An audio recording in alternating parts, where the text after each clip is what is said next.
Anybody out there?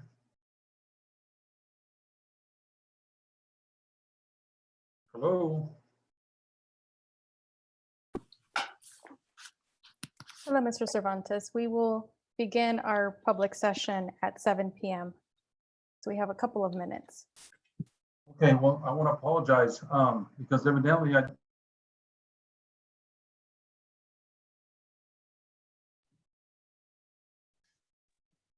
Okay, so while we have a couple minutes, I do just want to remind all members of the board and members of cabinet that we are currently streaming live on YouTube.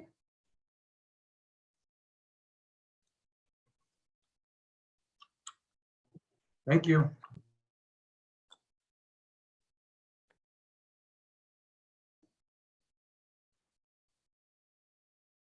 And as we wait for 7 p.m., just a friendly reminder to all the members of the public, if you wish to address the board during public comment that would be on any matter not currently on the agenda, please feel free to call 559-276-3150. If you wish to address the board on any agenda items, we kindly request that you wait for that agenda item, and you will also be calling in to the public call-in number at 559-276-3150. Thank you.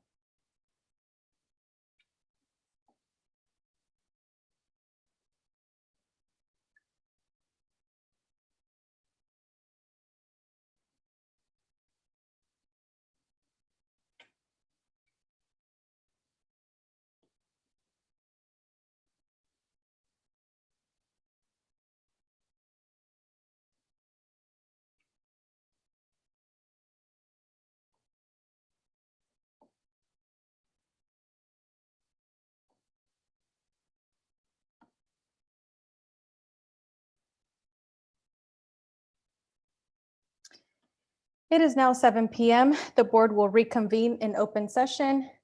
As we wait for the rest of our board members to turn on their mics and to join us, we do have a couple of items to report from closed session. But before I do that, just again, a friendly reminder, if you wish to address the board during public session on an item not currently listed on the agenda, the number to call is 276-3150. If you wish to address the board on any agenda item, we kindly request that you wait for that agenda item to be called, and then you will also call 559-276-3150. With that said, the items to report from closed session, the certified Excuse me, we're waiting. We lost one of our board members on the call and she's trying to call back in right now, so.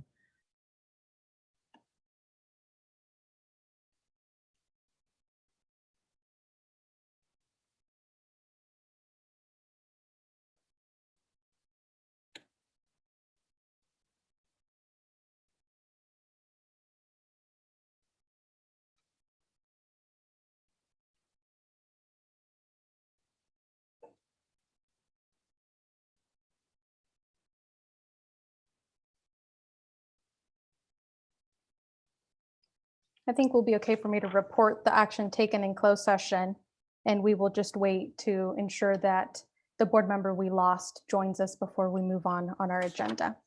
So the items to report from our closed session are the certificated personnel report was approved 7-0 by a motion by trustee Chan and a second by trustee Cervantes. Classified personnel report was approved 7-0 by a motion by trustee Atkins and a second by trustee Solis.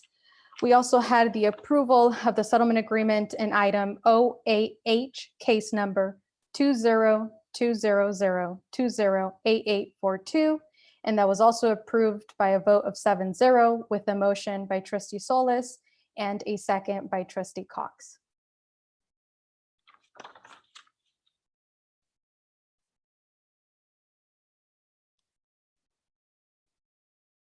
And as we wait, administration has informed me that there was a comment that we received by email regarding the naming of the high school. So if any of you would like to take a minute to review your email as we wait for our board member that we lost to join us.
And for those of you joining us from home, and to any of our board members and members of the cabinet who did not hear, we did lose one of our board members, and she's having technical difficulties, so we're just allowing some time for her to be able to join us. And to the members of the public, if you wish to address the board regarding public comment, the number to call is 559-276-3150. We do request that if you wish to address the board on any agenda item, that you please wait until that agenda item is called, and then you can call 559-276-3150.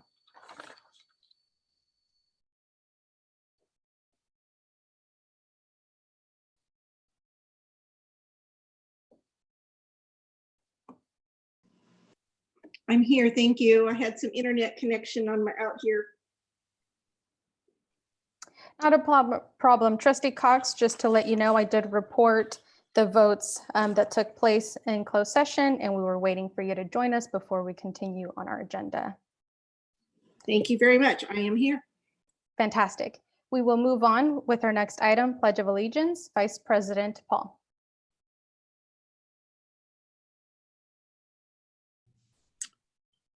Mr. Cervantes, would you lead us in the pledge? Be my honor. Please join me in the Pledge of Allegiance to the United States of America.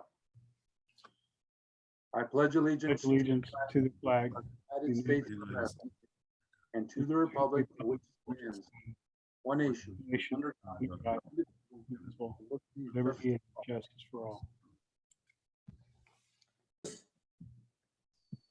Thank you, Trustee Cervantes. Our next agenda item, presentations and reports. Our first item, Employee Association highlights. Do we have a representative from the Central Unified Teachers Association wishing to address the board? She is coming into the room right now. Thank you.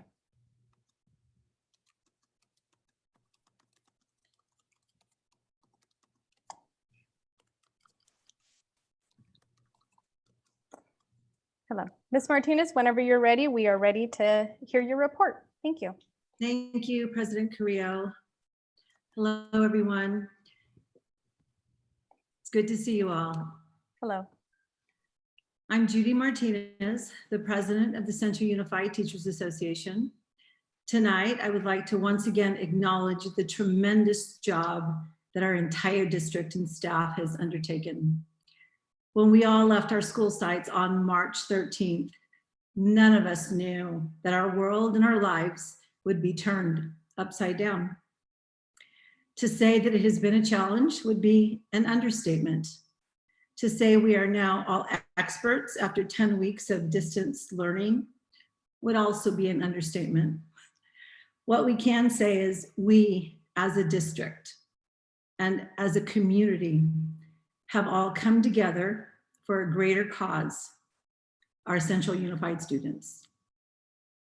On May 14th and 15th, our seniors graduated, and although it may not have been the graduation they hoped for, they adapted and they made it work.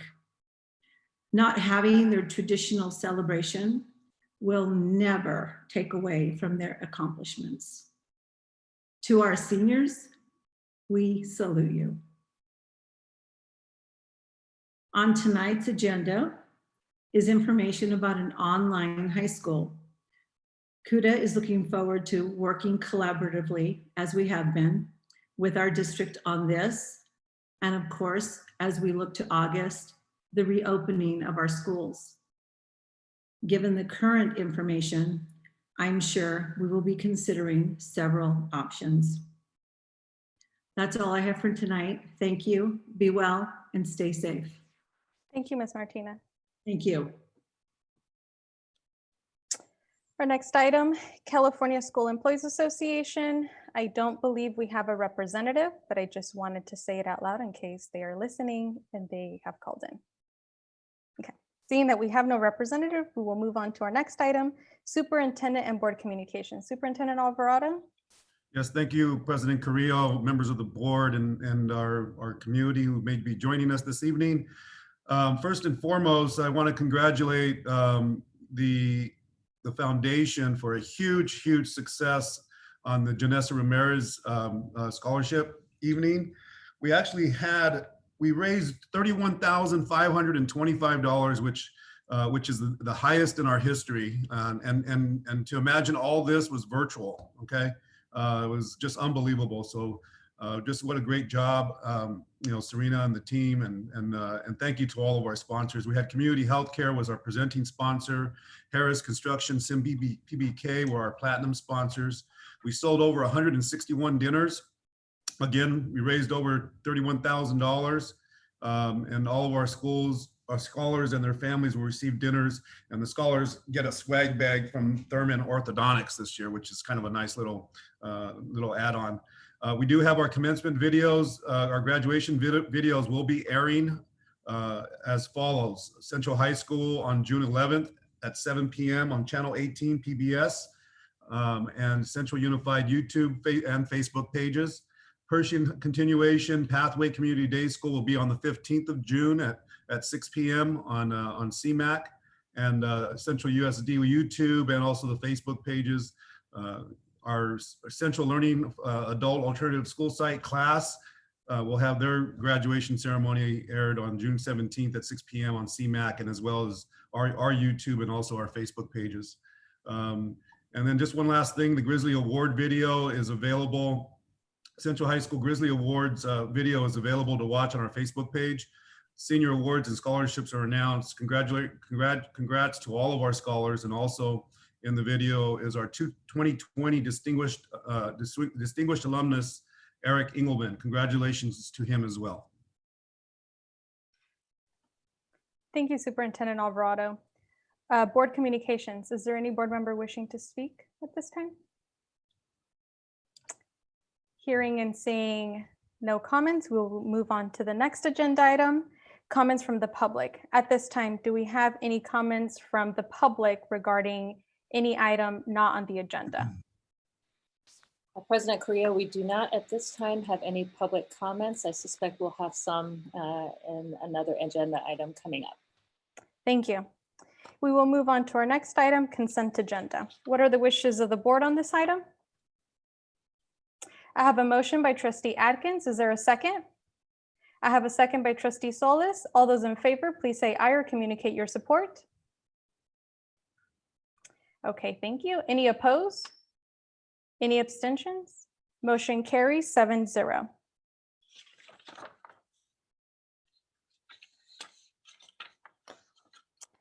Our next items, action items, L1, approve naming of the new high school.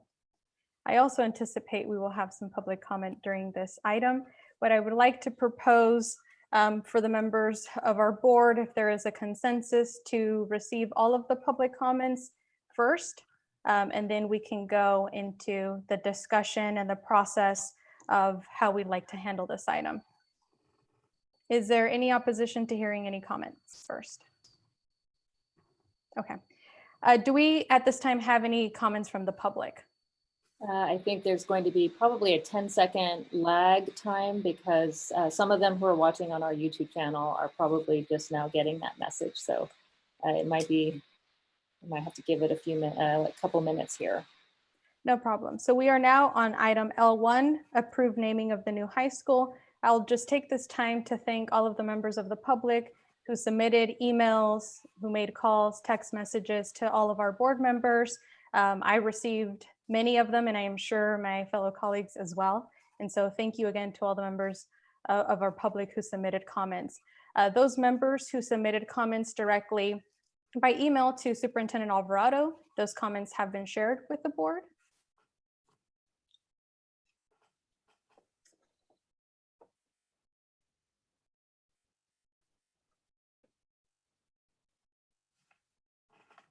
So President Carrillo, I'm going to put our first speaker on here. Let me just turn up the volume. okay, so before we start, I do anticipate that we may have a number of callers on this item, and we want to ensure that we allow all of the members of the public to speak. And so I'd like to limit public comment for each person to 1.5 minutes, given that we're unable to identify how many callers we have at this time. So you will have 1.5 minutes to address the board, then you will hear a ringtone, and that'll signal that your time has ended. Thank you. Yeah, our first speaker is Tasha Jafrida. Hi, my name is Dr. Tasha Jafrida, and I was asked to speak tonight on behalf of the Friends of Justin Garza. Hopefully you've taken the opportunity to watch the video links that were sent to you so you can hear directly from Justin, to feel his passion for education and student success. Or perhaps you scanned the Be the Match for Justin Garza Facebook page where former students, parents, players, teachers, coaches, bus drivers, maintenance workers, and community members shared the impact Justin had on their lives and even changing the trajectory of their futures. You've heard from nationally recognized speaker J.R. Martinez speak about a man of character and grit, and from the Be the Match organization about how a single person changed the services to the Central Valley for generations to come. Hopefully you've listened to the discussion on KMJ's Philip and Skip show, where they discussed the pros and cons of names suggested, and after hearing from the community, both agreed that Justin Garza High School is the right choice. Central Unified has an amazing opportunity to embrace the power in a name. To name a school after a geographical location like Clovis Unified has done further divides neighborhoods. But to select a name that stands for more, a name that embraces community and diversity, that inspires passion and grit, would take a stance to set the tone for incoming students' futures to come. Justin Garza High School would be passing along a legacy of betterment, service, ethics, and community. And as former Central High School teacher and athletic director Rich Clayton stated in his letter to you, Justin would say, there is tremendous strength in the power of you. And I encourage you to use the power you have tonight to vote for Justin Garza High School. Thank you.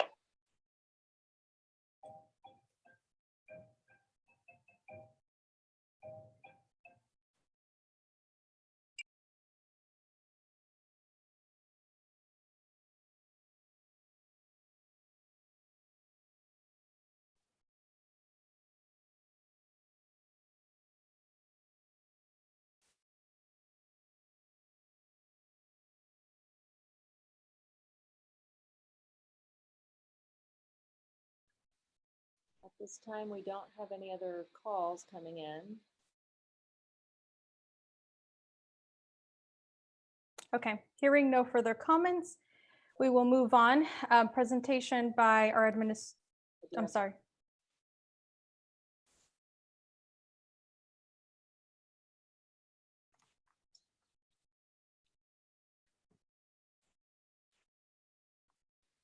We do have one more speaker here. We have Regina Garza. I will put her on. Regina, you can speak. Okay, thank you.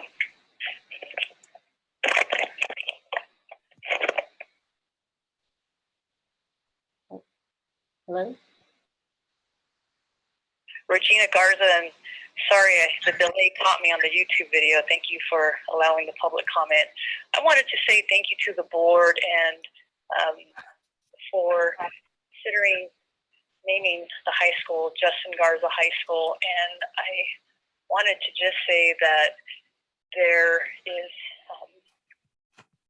quite a bit of support that has surrounded this and a big decision for this board. And rather than persuade you, because I think you know, or try to persuade you because I think you know where I would like you to vote, I wanted to just say thank you for taking the time, and the board members that have reached out specifically and done a little bit of digging. That means a great deal. So whatever you decide, I just want to say thank you for your service as a trustee and for the time that you put in the evenings and all the decisions you have to make around the decision. But I wanted to say that the synergy and the energy that's behind the support for Justin, you have my commitment and the commitment of so many others that cared for him, to walk into those years with you and create a high school that means more than a single person. And I just hope that we can create a legacy together. And we're behind Central Unified, regardless of the decision you make. But thank you very much. Just sincere gratitude. Thank you.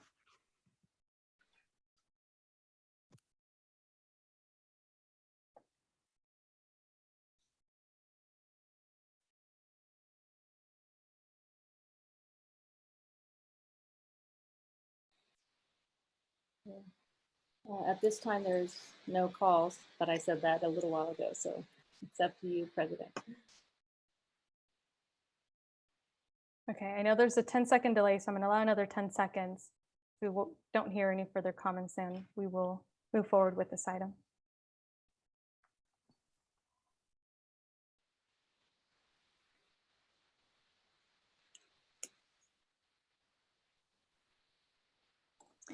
Hearing no further comments on this item, we will move on with the item.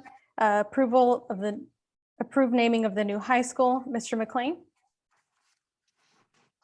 Korea. So tonight we are looking at naming the new school. This falls under Board Policy 7310, which gives the board the authority to make that selection. I just want to, as a reminder in the process, that any facilities that are named after living individuals, according to the board policy, will be done under extraordinary circumstances and after study along with a supermajority of the board, which means 5 votes out of 7. And so we did provide the board at the April 28th board meeting with a list of names that were submitted through the public process, and the board has had that.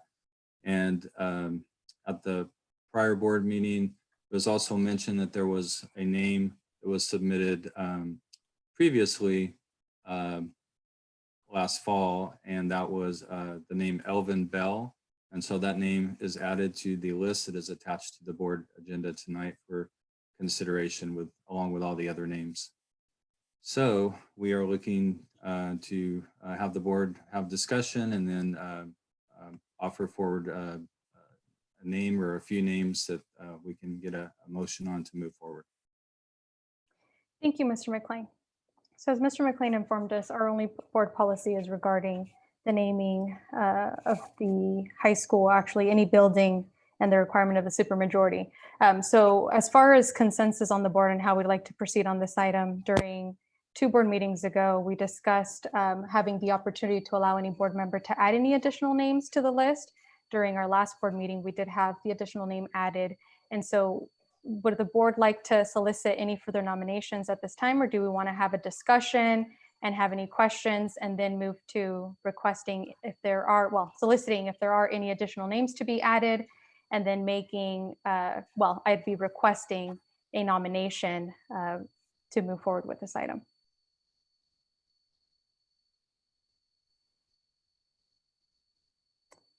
Do we want to have comments from the board or questions from the board first before we get into reducing the list and adding additional names to the list if there are any additional names? Trustee Paul. So just for clarification, you're looking for discussion about the long list and hopefully narrowing it down. Now, is this going to be the same as a nomination process, or are you looking for something else? So what I would recommend would be first that we solicit if there are any additional names that any board member wishes to add to the list. Once that is done, then we can proceed with soliciting nominations to consider for the naming of the high school. And then we can vote based on those nominations. The current list has over, I think it's been mentioned, 200. I didn't count them myself. So I think unless there is a recommendation for a vote for one particular name at this time. Trustee Solis? I'd like to make a motion to nominate Justin Garza for the naming of the new high school. Okay, I have a motion by Trustee Solis to nominate Justin Garza. Is there a second? I have a second by Trustee Cervantes. Any comments, questions, discussion at this time?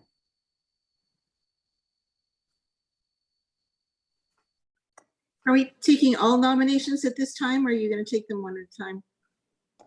Yeah, why don't we go ahead and just take all the nominations at this time? Are there any other nominations? Trustee Atkins? Yes, I would like to nominate Central North High School. It has basically 173 responses back from the public, which is double anybody else that received any responses. I know I've heard the cliche that it's sort of like following Clovis. Well, I also know some of the issues that transpire when we name facilities after members of the community, because you're going to step on somebody's toes, you're going to pinch somebody's butt, and it ain't going to look pretty in the end. Because now all of a sudden you've got people applying for a position. Now, I'm not degrading Justin in any way, shape, or form. He was a very fine gentleman. Very fine gentleman. And Mrs. Garza, I want to thank you very much for making the comments you made.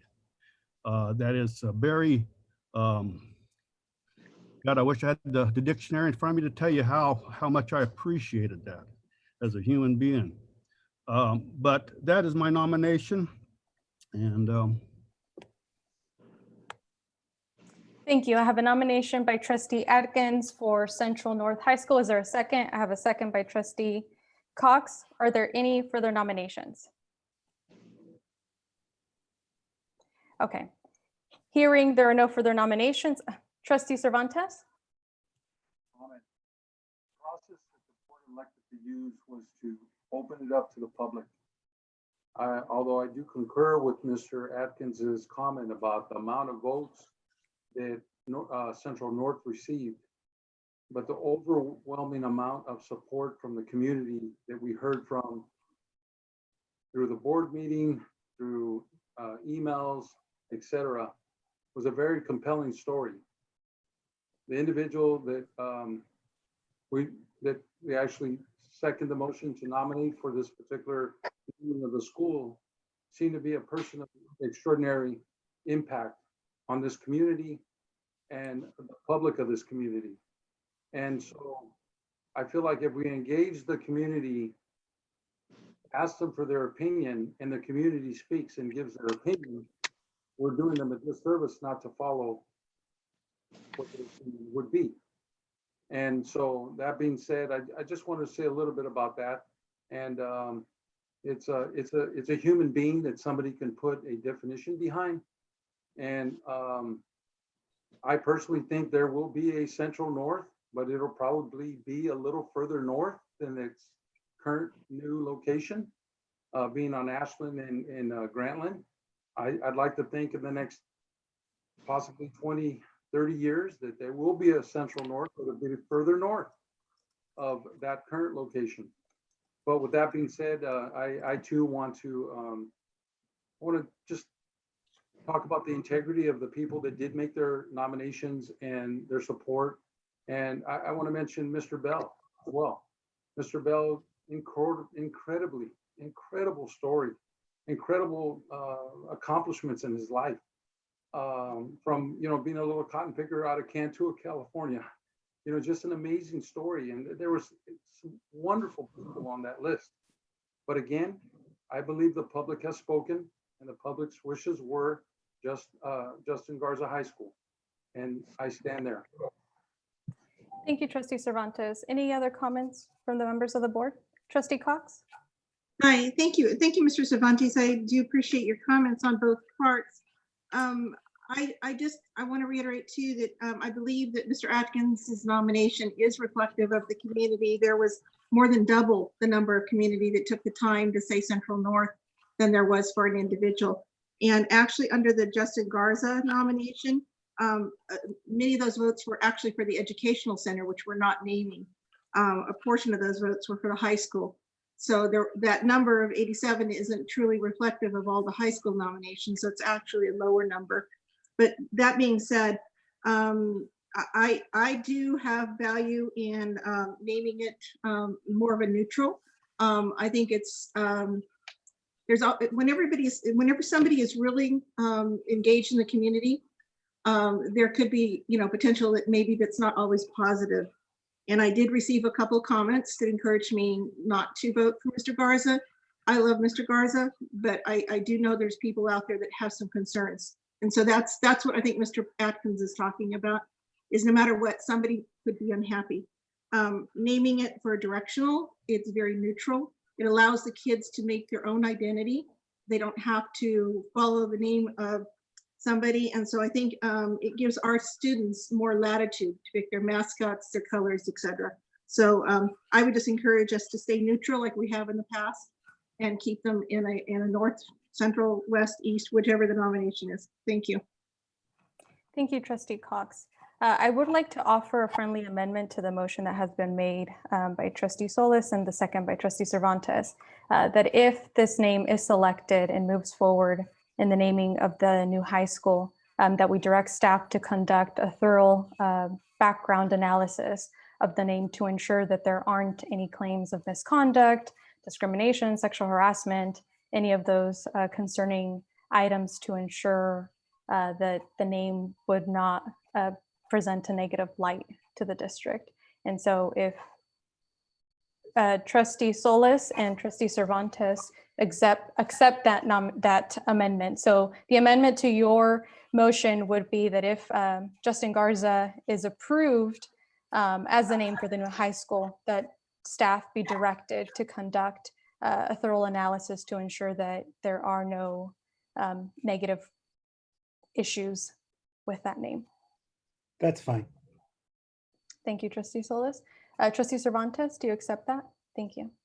Any other comments? Any further comments on these items? Trustee Cervantes? Oh, okay, thank you. Are there any further comments? Trustee Chan. So this weighs very heavily. I've actually had an opportunity to talk to a number of members of the Garza family. I spoke with Colonel Bell over the weekend as well. Definitely hear some of the ideas to keep it neutral. I appreciate the comment that you just made, President Carrillo, about the amendment. Yeah, I mean, it's it weighs very, very heavy. I know it's an important decision, but I also just wanted to let the public know that I really appreciate it. And also just once in Colorado, I spoke to a number of family members that actually brought that name up as well. So I just want to appreciate the community for participating. I almost wondered today if we had eliminated even to these 2 or 3 choices, how the votes would go now. But I know we don't necessarily have that time luxury, but just want to really appreciate the public for participating and giving their input. Thank you, Trustee Chan. Any further comments from the board? Any other board member wishing to speak? My last final comments were, again, echoing what Trustee Chan and Trustee Cervantes have stated, and thank you very much to the community for contacting us, for those that did contact me and share their thoughts and opinions, and the positive influence that has been shared regarding Mr. Garza. And so with that, if there are no further comments, we will move this to a vote. And if we can have a roll call vote, the 2 nominations at this time are Justin Garza and Central North High School. Mr. Atkins, Central North, Mr. Cervantes, Justin Garza, Mr. Chan, Justin Garza. no, Central North. Mrs. Cox,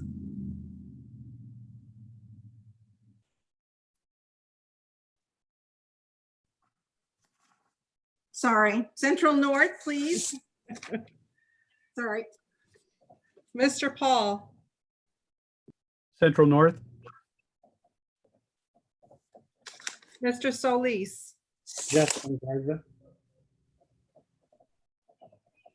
Ms. Carrillo, Justin Garza.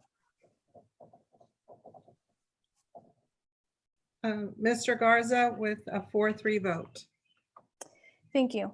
So with that approval, we now direct staff to go through and conduct the analysis per board discussion and the amendment. Moving to our next item, L2, holds a public hearing and approve the 2021 negotiation contract openers from the Central Unified Teachers Association, CUDA NEA Chapter 961, and Central Unified School District. Mr. Collegian.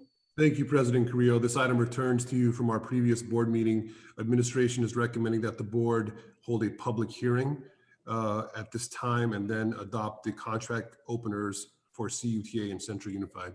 Thank you very much. Thank you. So at this time, we will open the public hearing. Are there any comments from the public? And we will allow at least 10-15 seconds. If there are any members of the public wishing to address the board at this time, we are holding the public hearing on item L2.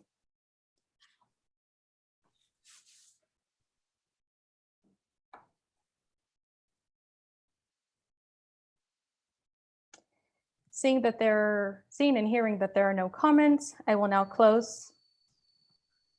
Okay, I'm being informed there's a 20-second delay, so I will wait another minute.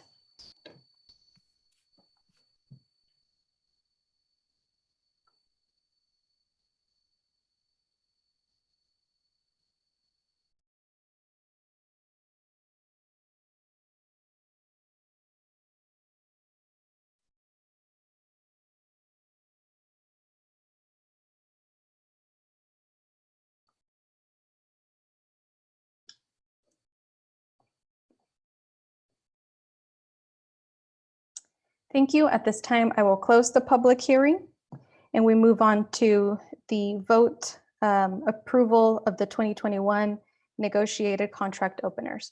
What are the wishes of the board on this item? Motion to approve. Thank you. I have a motion by trustee Solis. Is there a second? I have a second by trustee Cervantes. Is there any discussion? Hearing none. All those in favor, please say aye or communicate your support. Thank you. Any opposed? Any abstentions? Motion carries 7-0. Thank you. Our next item, L3, approve legal services for 2020-2021. Mr. McLean. Thank you, President Carrillo. So at the last board meeting, we brought forward information on the legal firms and their proposed contracts that are used by the board and are proposed for next year. So I'd be happy to answer any questions on this item. Are there any questions or comments on this item? Trustee Atkins? Yes, Steve, I got a couple of questions here. Looking at your attorney fees that you posted on the agenda where it says Atkinson, I'm just going to say the first two, so I don't have to spell the whole thing out. Atkinson had $124,221 expenses so far. And I'm looking at last year's, and this came off the May 28, 2019 item of the agenda, and it said it had 138.63. So with that being said, how much are we expecting our legal fees will be in June that will be added to that amount? Yeah, I don't know that there's anything significant coming through at this time. The fees will vary from month to month and from year to year, depending on the types of items that we consult with our attorneys on. But I'm not aware of any large significant items coming up. I don't know if anybody else on the cabinet has any, but that's none that I'm aware of. Superintendent Alvarado, is there any comments you can provide? We're not anticipating any huge or large sums of invoices coming our way. Next question I have is, if you look at the, let me find my papers. I got papers come out the kazoos this year.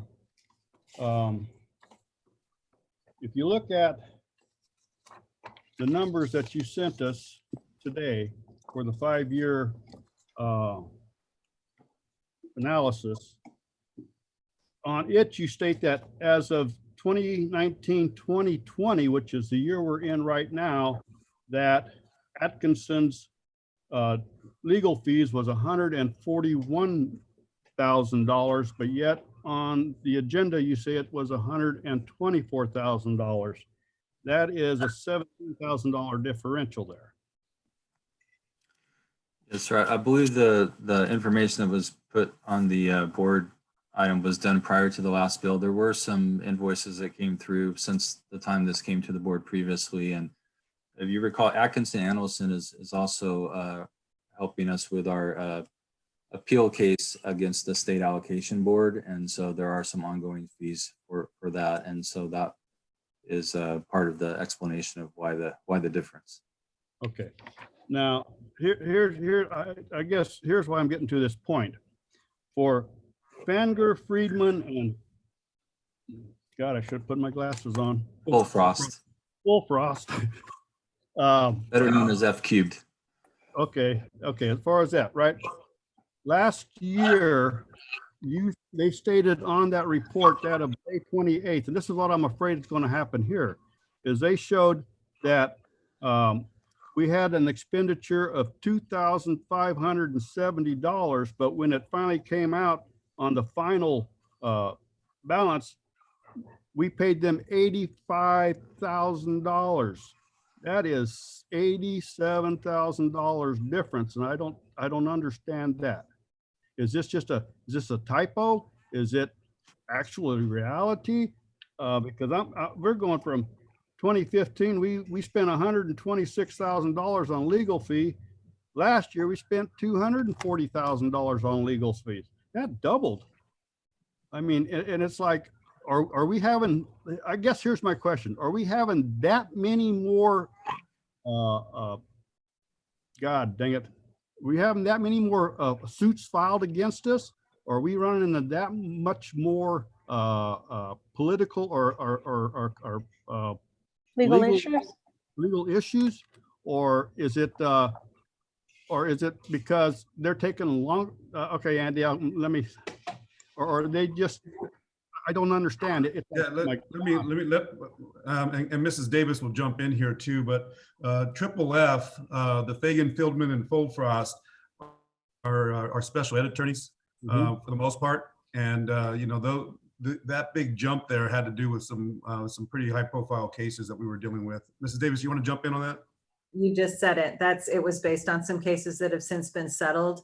They were not at settlement point when the first allocation came through. Okay, well, but the question I'm asking here, I guess, is I figured that was the reasoning. But my question here is that on May 28th, this agenda we saw stated that that dollar amount was only at $2,500. So did all this litigation transpire within 30 days? And that's what I'm afraid of here is what's going to happen here.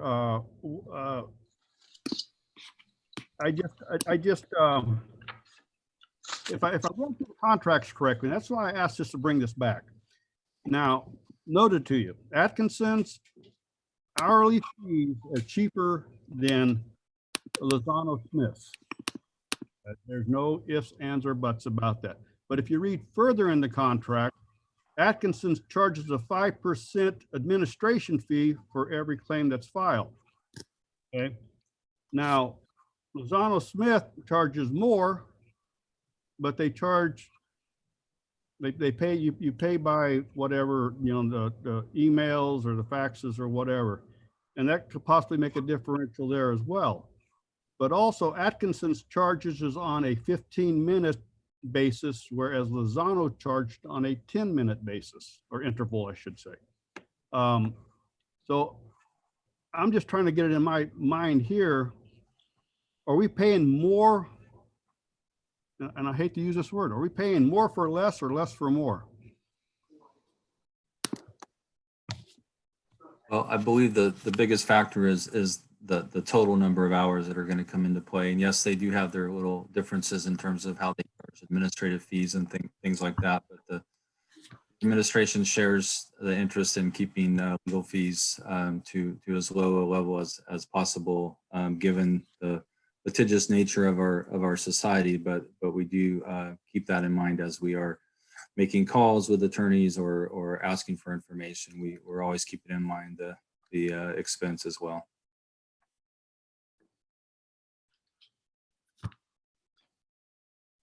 Trustee Chan?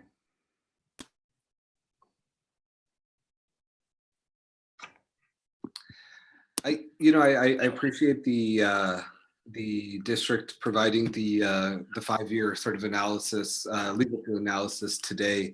I would just actually like a little bit more time to study this and maybe even get some of the answers, and probably a few more I'd probably like to add to what Trustee Atkins has already shared. So I know he suggested it, but I wanted to formally motion it if we can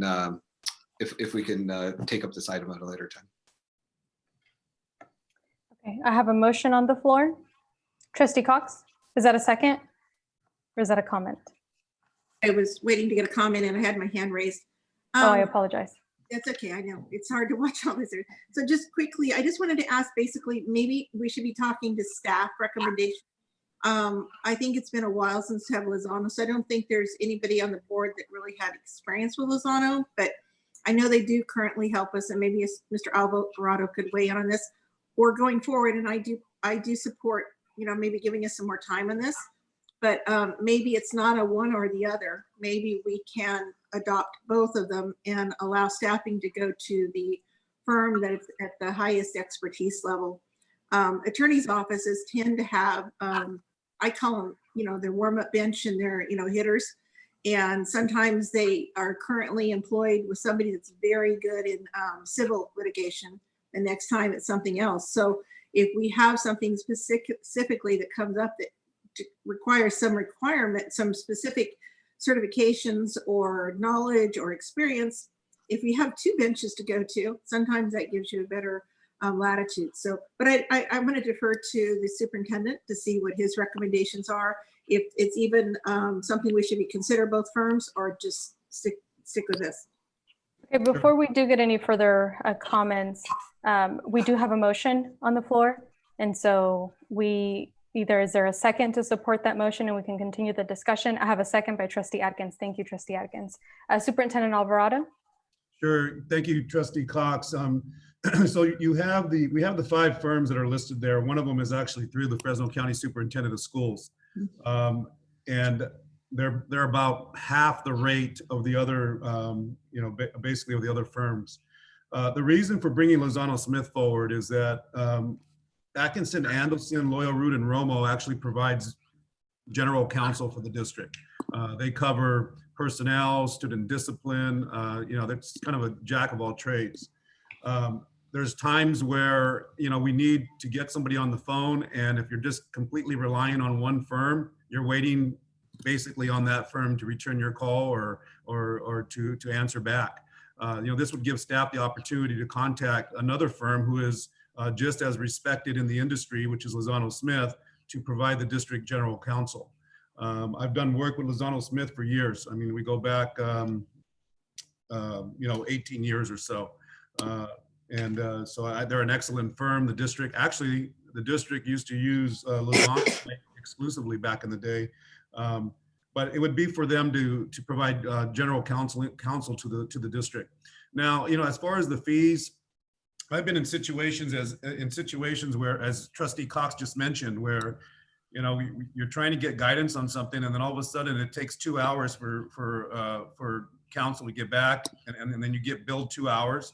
When there's other lawyers that can have an answer to you and something responded within 15 minutes. And when we're constantly monitoring the invoices as they come in, and we're scrutinizing those invoices. As a matter of fact, there's been times where a phone call was made and the invoice, in one particular case, we were being charged travel time from San Francisco when they actually had a Fresno firm, but the person was coming from San Francisco and we were getting billed from San Francisco. And a phone call was made, and and those fees were backed out. And so, it's really, you get what you're going to get what you pay for at the end of the day. And when we know that there's Lozano has some experts in their firm that are solid when it comes to student discipline. Roberto Rowe is one of the best, and and that's who I would probably prefer to work with exclusively. But it just gives us options. The Triple F we mentioned is a special ed attorney. DWK did some special ed work for us, and that's kind of been limited this past year, about 1.5 years now. And then the Fresno County Superintendent of Schools, they provide that service through the superintendent's office, but it's limited in their scope, and quite frankly. So it just gives us options, and that's the reason why we're bringing it forward. Is there any time sensitivity on this, Steve? Is the contract time sensitive? The contracts take effect July 1st to June 30th of next year, so there is time. Thank you. Any other comments or questions? What I think would also be helpful would be to periodically update the board as to where we are, providing an update where legal fees are and really some of these matters that require legal attention, whether it's versus just getting legal advice versus a litigation matter, since they too tend to cost a little more money. And I think that would be really helpful to keep us informed and we're not as shocked when we see such large bills, or if we do, then we can ask those questions at that time. Okay, so we do have a motion. We have a motion by Trustee Chan to continue this item for a later date. We have a second by Trustee Adkins. We will now have a vote. All those in favor, please say aye or communicate your support. Okay. Any opposed? Any abstentions? Motion carries 7-0, and so this item will return to the board at a later date. L4, ratify fund transfers for April 2020. Mr. McLean. Thank you, President Carrillo. So this is our monthly transfer report for the month of April, and I'd be happy to answer any questions. Are there any questions or comments on this item? Hearing and seeing none, what are the wishes of the board on this item? I have a motion by Trustee Cervantes. Is there a second? I have a second by Trustee Adkins. All those in favor, please say aye or communicate your support. Any opposed? Any abstentions? Motion carries 7-0. Item L5, review and ratify contracts. Mr. McLean. Thank you. So we have tonight 3 actual grant applications, as we do every year, bring forward these items for approval. The first one is for the Ag Career Tech Education Incentive Grant for 2020-21 for Central High West. The second one, same title for Pershing.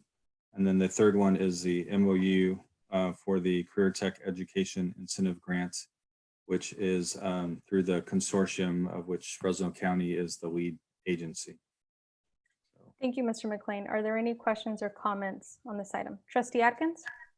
Yes, Steve, in the current situation or state this economy is in right now and the cuts that are going to come down from the state, will these 3 grants be affected by the cuts, or are they already sort of cut in stone?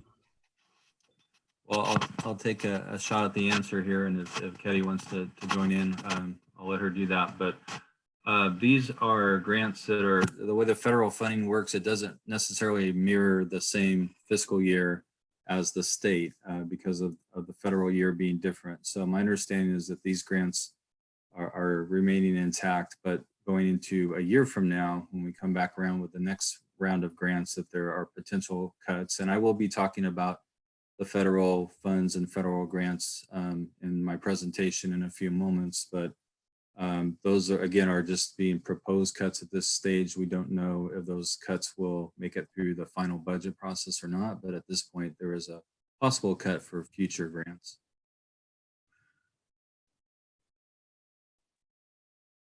Thank you. Any other comments or questions? Hearing and seeing nothing further, what are the wishes of the board on this item? I have a motion to approve by Trustee Adkins. I have a second by Trustee Solis. All in favor, please say aye or communicate your support. Any opposed? Any abstentions? Okay, motion carries 7-0. We move on to our information items. M1, receive presentation on the governor's May revise of the proposed 2020-21 state education budget. Mr. McLean. Thank you. So I will be sharing my screen to show the presentation. Give me just a minute. And as Mr. McLean sets that up, if we can just hold questions and comments from the board after the end of the presentation, I want to make sure that I don't miss anyone. And during this version of the presentation, it's hard for me to see and capture everyone's.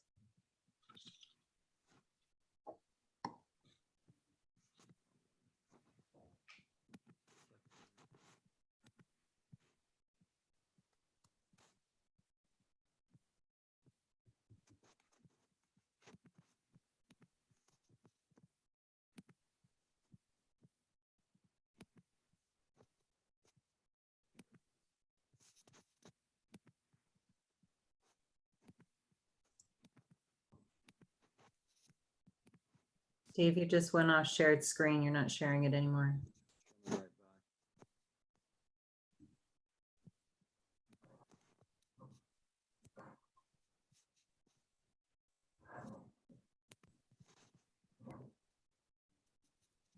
Okay. Bearing with me.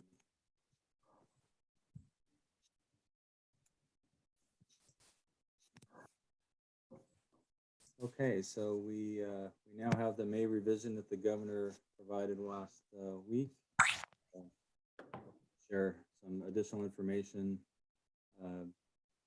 following the last meeting. So our funding levels, as you can see on this next slide, have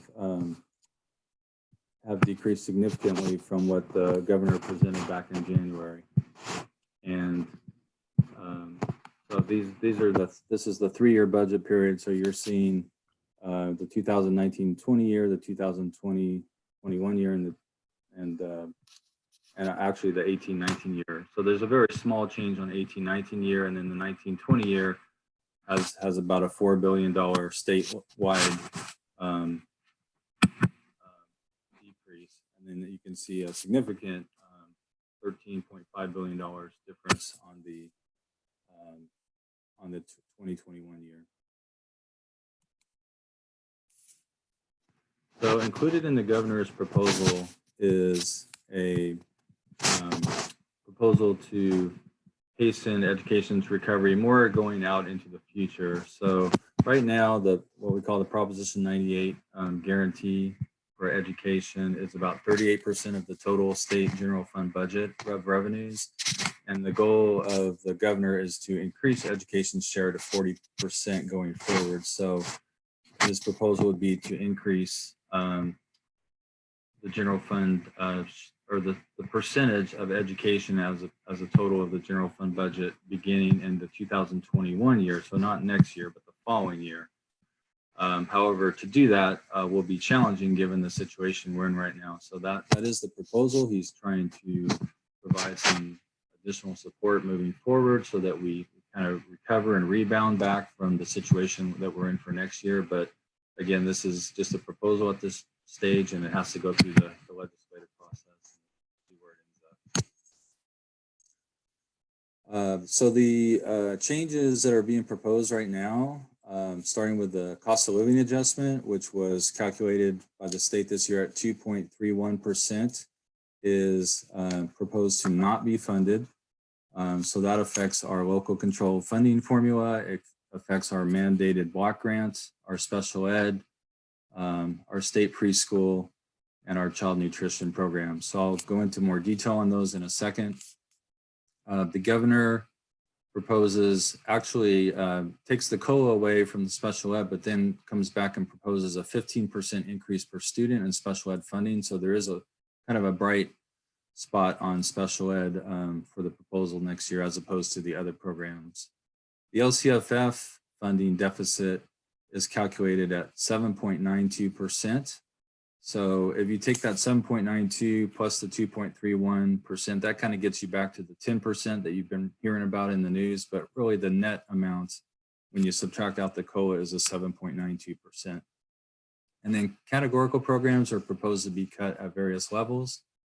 Home to school transportation, which really hasn't been increased for the last number of years, takes a 10% cut. It doesn't get a COLA as well. The routine restricted maintenance calculation, which is a required 3% of general fund budget, is put towards routine restricted maintenance to provide for ongoing maintenance. there's a little bit of a tweak in the calculation that would lower that slightly, but it's not significant. And then cash deferrals, we'll talk about that in a minute, but basically the state is meeting its Proposition 98 obligation by pushing some of the revenues and the actual cash that the district would receive into the next fiscal year. And then federal funds are being proposed to help fill the gap as well. But remember, these are only one-time funds. And lastly, we've been talking for the last several years about the STRS and PERS rate increases on school districts, and there is some relief on that. So I'll be sharing that. So 10 years ago, approximately during the Great Recession, the state provided a lot of flexibility that was meant to help LEAs weather the financial storm we went through at that time. And while this recent May revision does provide some flexibility, it really doesn't measure up at this point with what local education agencies are needing. So a lot of these flexibilities require legislative action, and the legislature is going to be, they're already having hearings and they're going to continue meeting over the next 2 weeks. But some of those items that we had 10 years ago for flexibility was to reduce the instructional year and instructional minutes without a penalty. One of the things that could be done that we talked about at the last board meeting was that the state could hold us harmless on a reduction in ADA, average daily attendance, and that is a very big concern for all the districts, as we know that our ability to provide school in person next fall is challenged by the virus. Again, that in the past, the routine restricted maintenance calculation was reduced down from 3% to 1%. Another item that we discussed last time was flexibility in the use of supplemental and concentration grant funds. That is a possibility. And then lastly, categorical programs that have ending balances that perhaps wouldn't need to be used. They're just carried forward from year to year. Or restricted funds could be swept into the general fund. So we're waiting to see if any of those things take place. So the next slide gives you a picture of the COLAs that are projected for the next several years. So the current year was 3.26%, and that was funded. However, as I just mentioned, in 2020-21, next year, the COLA is not only funded, but it's reduced down by 7.92%. And then if you look out into the 2 years beyond that, 2021 and 2022, the COLA has changed from year to year just slightly. But again, that deficit factor is applied. So basically, the net effect is going to be a recommended funded COLA of 0%. And so there really isn't going to be an increase in funding.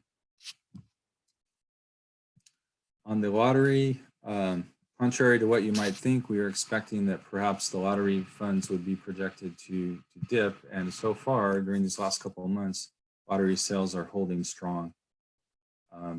So that is projected to just remain flat. And the mandated block grant, which is money that the state gives districts for certain items that are mandated by districts to perform based on state law, those rates remain the same. So this is a pretty detailed slide, but it just kind of gives you a picture, especially on our LCFF funds that, if you recall, started 6 or 7 years ago. Again, we suspend the 2.3% COLA, and then the additional reduction is a total cut of 10%, but the net effect is 7.92%.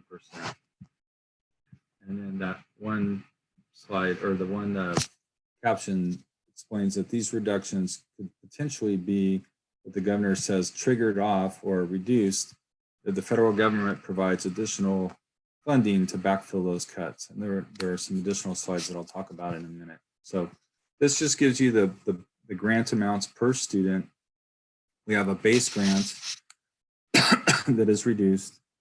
Then we have adjusted base grant, and K3 and 9-12 grades get an additional kind of bump for class size reduction and for career tech. That's just a standard that is applied. On the next page, you take the base grant, and then on top of that, you add supplemental and concentration grants. So these are grants that are applied based on the number of unduplicated pupil counts that the district has. And our district has approximately 70% unduplicated pupils. That is students that are eligible for free and reduced meals, English learners, and or foster children. So you can see the grant amount there as well. This is more just for reference. I won't go into detail. So this is a picture of the deferrals, the cash deferrals that we talked about a few minutes ago. And again, this is the way that the state 10 years ago was able to shift funds around to enable it to still meet its obligations to districts without having to provide the cash. So what it does is it puts the burden of the cash flow back on the district. And this is why we were talking about our trans program that the board approved last month, was to enable us to have short-term borrowings if we need to for cash flow purposes. And we'll talk about this more at the June board meetings. But basically what happens is the money that's supposed to come to us in June for the state apportionment gets shifted to July. And that includes what we call the education protection account. It's over allocated already for the year. So that money, so a good chunk of money will be shifting over, and we'll give you more detail at the next meeting. In April, May, and June of 2021, not only does the June apportionment get shifted to July, but also April and May. And in fact, we don't know whether that money will come in July or potentially could come a little bit later. I think historically it's come in July, but whether it comes on July 1st or July the, on July the 1st or July the 5th could make a significant difference in terms of the timing of our payments to pay bills. So we're preparing for that. And again, I'll talk about that more at the next meeting. The retirement plan programs that I mentioned earlier. So there are some changes in the rates, which is actually beneficial for on the CalPERS side, which is the classified side. The charges for next year was a 22.68% of payroll has been reduced down to 20.7%. However, you can see that that's still an increase over the 2019-20 year. So when it comes to budgeting, there will be an additional increase in the budget. It's just not as much as we thought when we did the second interim report back in March.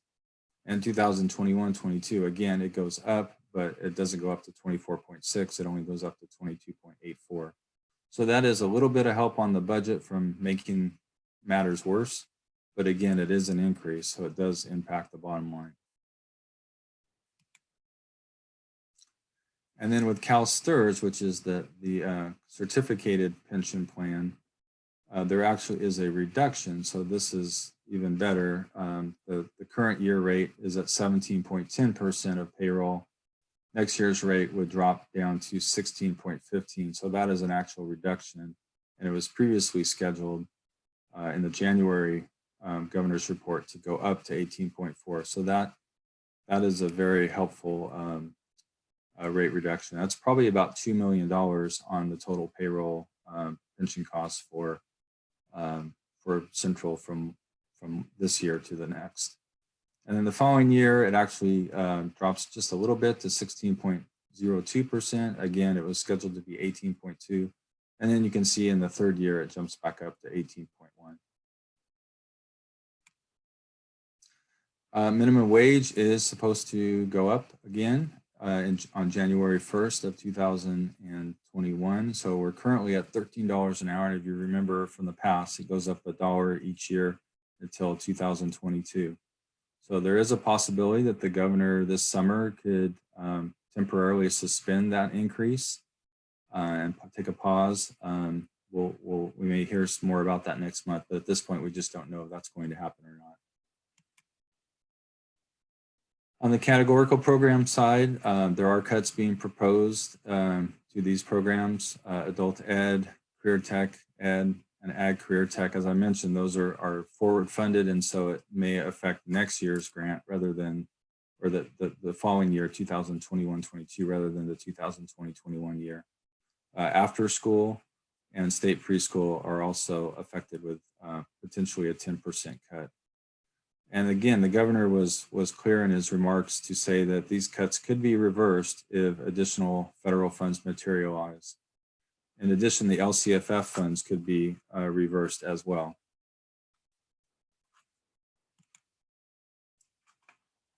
So getting to the federal funds, we do have a dollar amount now on the what's called the CARES Act, and within the CARES Act, it's called the ESSER fund. So there's all these acronyms. We have gotten a preliminary estimate from the state that would be $4,459,000, and that would come through not until after the state budget is adopted. So there's an application process through CDE. It's pretty straightforward, but we're just waiting for that to occur. So those funds would come through next year. In addition, there is in the May revise, which was news to us last week, there is a proposal for what's called learning loss mitigation. And this is very much a very rough calculation, but we think that we, based on the current proposal, get about $4.7 million additional on that. Those funds are based partially on special ed counts and partially on the concentration counts in the LCFF calculation. But I can tell you that there has been a lot of pushback and questioning by the legislature this last week regarding that formula, because a very small percentage of the districts in the state of California get concentration funds, and those are unduplicated students that go beyond 55% of the district. So in our case, only about 15% of our students would be used on that calculation rather than 70%. So there is I think a movement to broaden the scope of that and have that be calculated on all of the unduplicated pupils, which in our case would be 70% instead of 15 or 16%. But again, that money would be allocated amongst all the different districts. So we'll just have to wait and see on that, but that's the current estimation. And again, if more federal funds come through, it could help offset the state cuts. So on May 15th, the Congress did pass what's called the HEROES Act, which would include about $60 billion for K-12 schools across the nation. And included in that $60 billion was about $1.5 billion for connectivity, which is a kind of a hot topic right now. But there's been a lot of news on this. This is going to the Senate. The Senate leadership is not indicating a lot of support for this bill. So whether this bill will be modified or whether it will be replaced with another bill that has a different version of funding remains to be seen. So we'll probably have to wait at least a few weeks for this, if not longer, and we may not have the answer to that question prior to the state budget being adopted. We know that Governor Newsom has been talking about getting even more funds than what's in the HEROES Act. And so we will just have to wait and see whether that transpires or not. And again, that would help to reduce some of the funding cuts that the governor has proposed. So we have a number of challenges and opportunities here.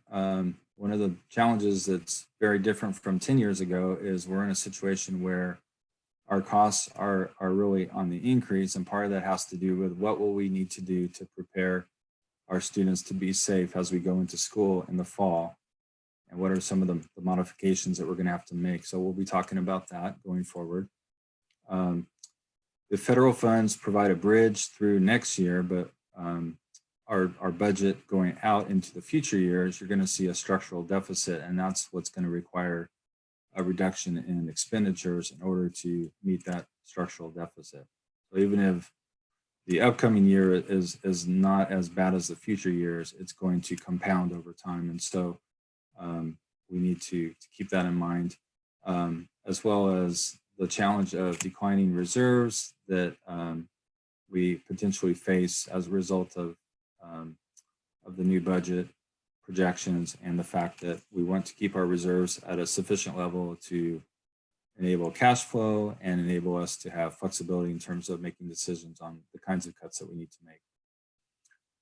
So again, there are a whole variety of things that can be done, and we'll be talking about a lot of these, I believe, going into the next board meeting as we start to show projections. Cabinet is reviewing all positions as they become open and new positions to determine whether those are absolutely needed at this time or not. There are a lot of ways that you can tighten the belts to take care of some of the expenditures, to bring those down to a level that helps us meet our requirements. And again, we want to meet not only the state's requirement, which is a 3% reserve, but also the district has put in the past, the board has put in a reserve level requirement of 5%. So we are looking at ways that we will meet those criteria. And then lastly, just looking ahead of what's happening over the months to come and the rest of this calendar year, the legislative committee hearings have already started. Our next board meeting will be June 9th, so that's right around the corner. And at that time, we can provide the board with an overall summary of the 2020-21 budget. We may not have every single detail at that point, but we will have a lot more information to share. On June 15th, that is the legislature's deadline to approve the state budget. So they, most likely the last few years, they've been meeting that deadline. So we expect them to do that again as well. Our next board meeting, which will actually be the meeting where we hold the public hearing for our budget adoption, will be June 23rd. And then the governor, once he gets the budget from the legislature on the 15th or earlier, has 2 weeks to act on that. He can line item veto it. He can approve it. He has some discretion there.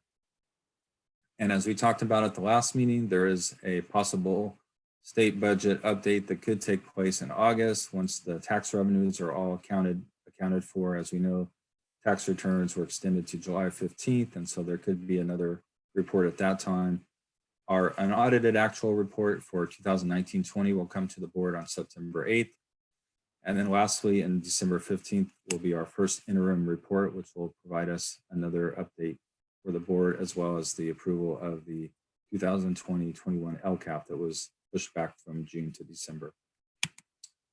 So with that, I've provided a lot of information, and I'd be happy to answer any questions from the board. Thank you, Mr. McLean. Are there any questions or comments from any member of the board?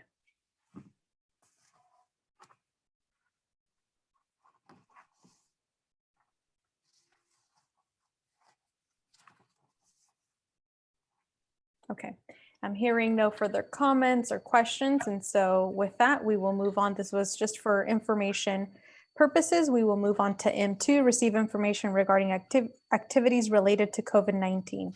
Ms. Davis? Thank you, President Carrillo. I have very brief updates today. We are in the final 2-week segment of instruction for our students, and that ends June 5th. That is right around the corner for us. All work, online print materials are due to teachers by June 5th so that we can wrap up the year successfully. We are finishing an engagement survey that our teachers are helping with us to gauge engagement. I know that question has come up before. For parents, it's really important, and students, to be paying attention to their school's website or the COVID website as well. And Parent Square, we are beginning to see the schedules for book returns and yearbook pickups come up, some of the typical habits or activities that happen at the end of the year. And the hotspots that we received, we have started to get those out to the families that have identified the need for that. So that's all for me. Thank you, Ms. Davis. Are there any questions or comments for Ms. Davis? Okay, and I believe we will be getting updates from the other departments as well. Is that correct?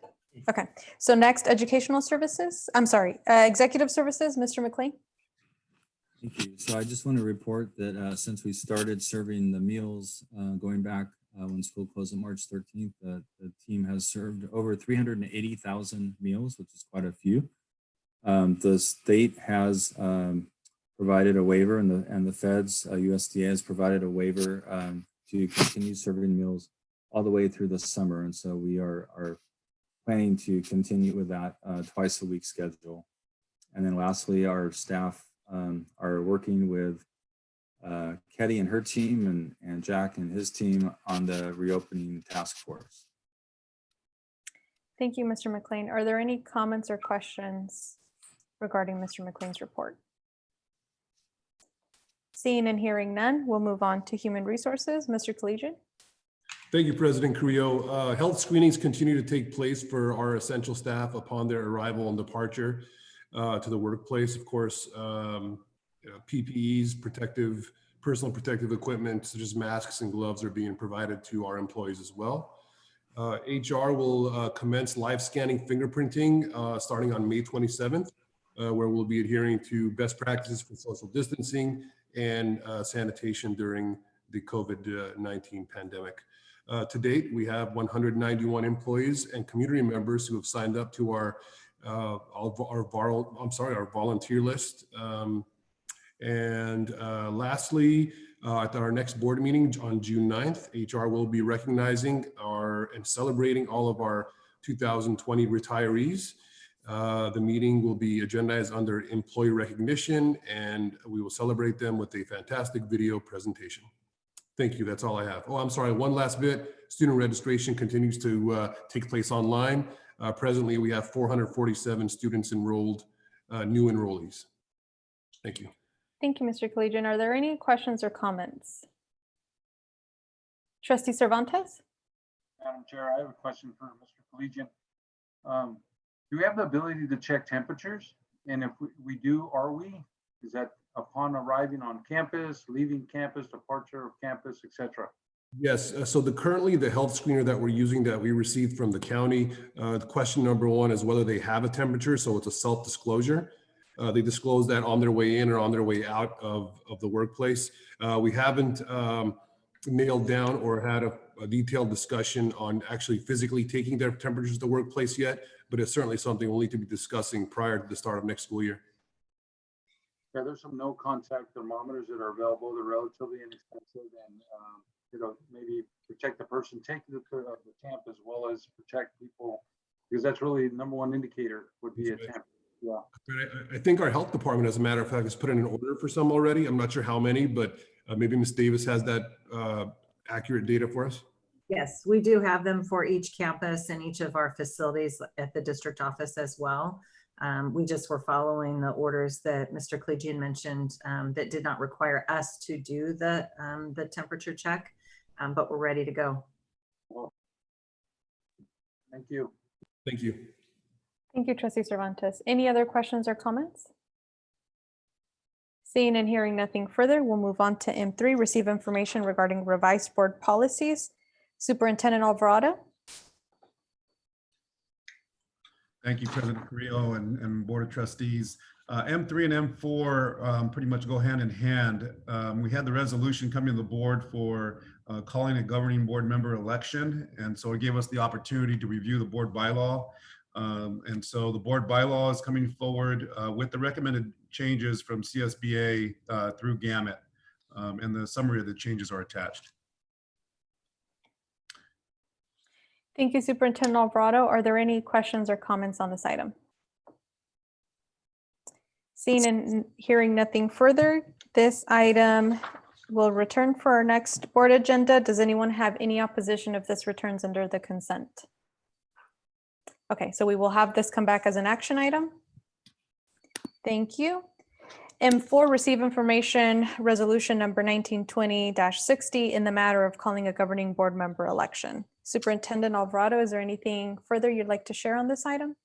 Just that the statute calls for, requires a resolution known as the specifications of the election order to be submitted to the county superintendent of schools and the officer conducting the election no less than 123 days prior to the date set for the election. This year, the election date is on Tuesday, November the 3rd, 2020. The 3 trustee area seats that are up for election in November of 2020 are trustee area number 3, Mr. Cervantes, trustee area number 5, Mr. Solis, and trustee area number 6, Mrs. Cox. Administration is recommending that this item be placed on the June 9th board meeting for action. Thank you, Superintendent Alvarado. Any comments or questions on this item? Any opposition to have this item returned to our next board agenda under consent? Seeing and hearing none, this item will return under consent, please. Item M5, receive information on Central Online School. Ms. Davis. Thank you.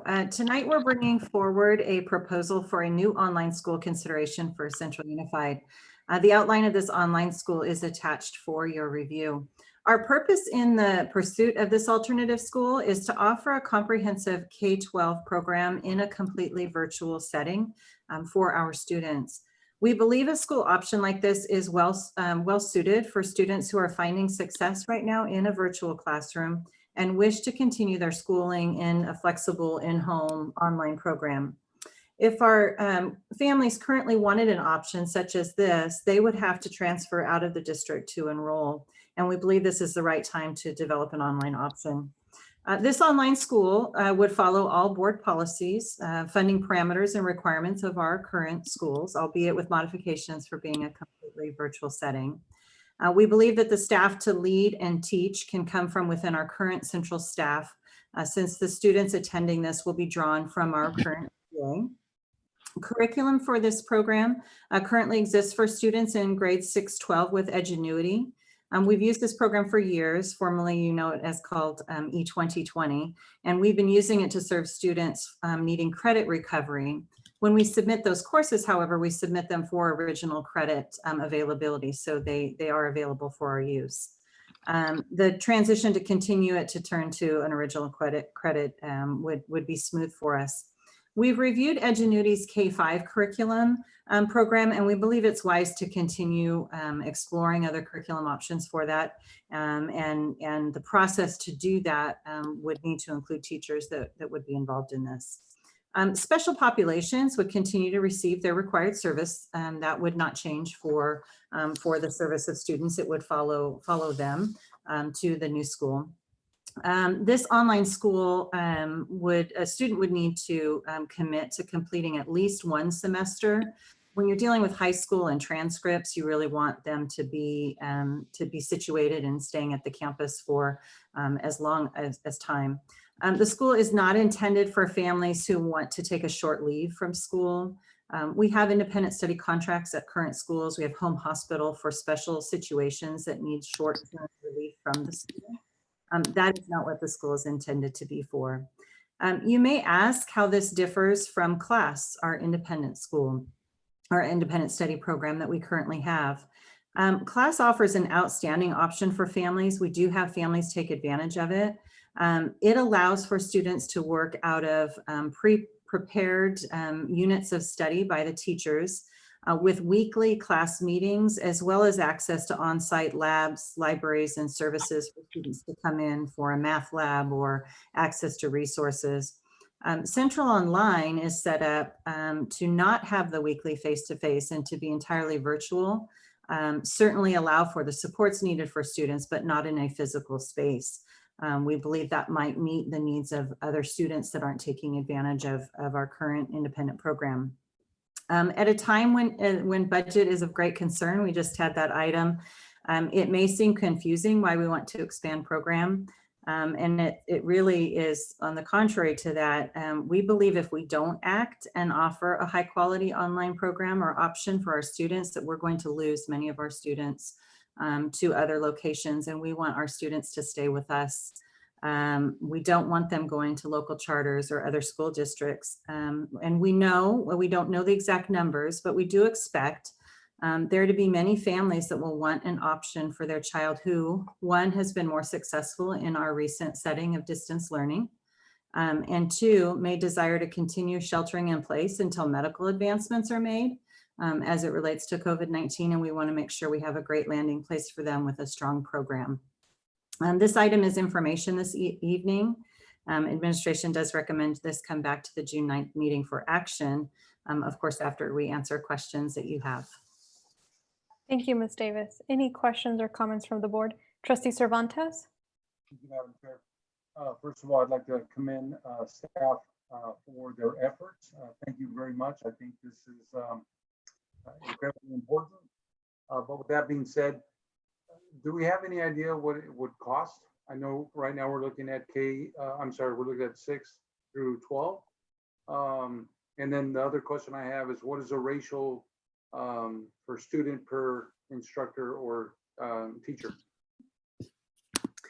Cost for program, some of it would be extension of licenses, not for physical space. Staff for it, we believe we currently have, assuming it's our ADA that's moving from one spot to another. There may be some costs for the K-5 curriculum, of course, to be added in. That typically runs under $100,000. It's dependent upon the licensing for that.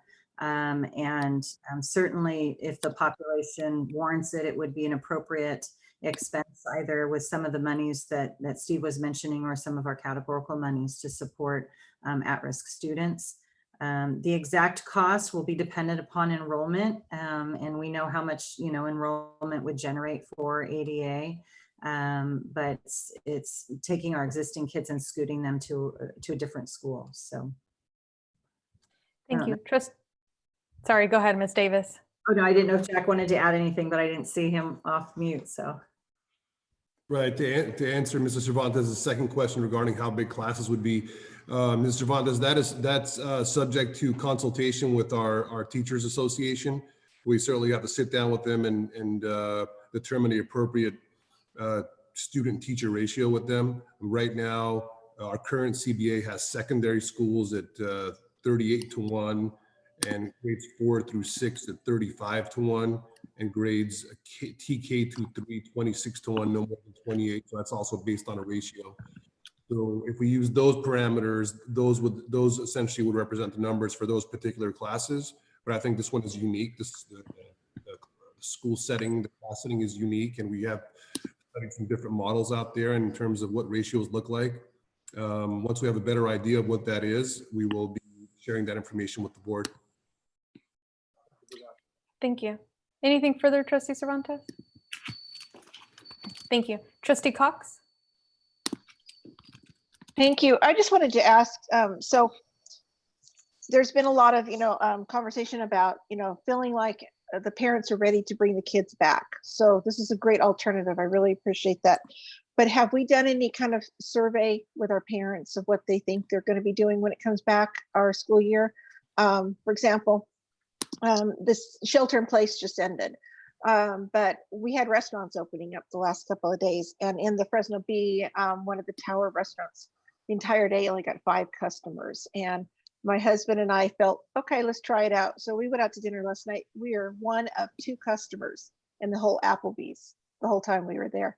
So I think that demonstrates there's still a lot of concern on whether that they're going to come out of shelter. Maybe they're waiting for vaccines, maybe they're waiting for some more assurance, I'm not sure. But I think that's going to impact us now in planning forward on our facilities. We may not need to open all 42 classrooms in a school site. So what are your plans to kind of prepare for which direction we're going to go? And I totally have faith in you guys that we're going to educate every one of our kids, but just where that's going to be. We are in agreement, definitely. We're on a return to school task force. We're working with Fresno County. Superintendent Alvarado is on that to stay very close to what the information is and what our programs will look like at comprehensive schools. I anticipate, as you are, that we're going to need to survey our community. I think had we done that in the prior week as we were preparing this item, it would have been a little premature. I think having a little bit more information about what our model will look like in the fall. Things are changing each week. And so, what we plan for this week, we've got to have a few different options for it because August is really close, but is also very far away. And so once we have a better structure for what it can look like at the comprehensive site, I think that question out to community, giving them a little bit more time with the shelter in place lifted will help us to see that. And we are going to have that information. You bet. Thank you. Any other comments? Trustee Atkins? Yes, Katie, are we going to basically do advertisement for this once we get it up and running, if we do get it up and running, such as closing for online? Yes, absolutely. We need to market it and help people to understand what it is and what it isn't, for sure. Second question I have, will we as a district provide hotspots for those students who do not have the access to internet service, but yet want to participate in the program?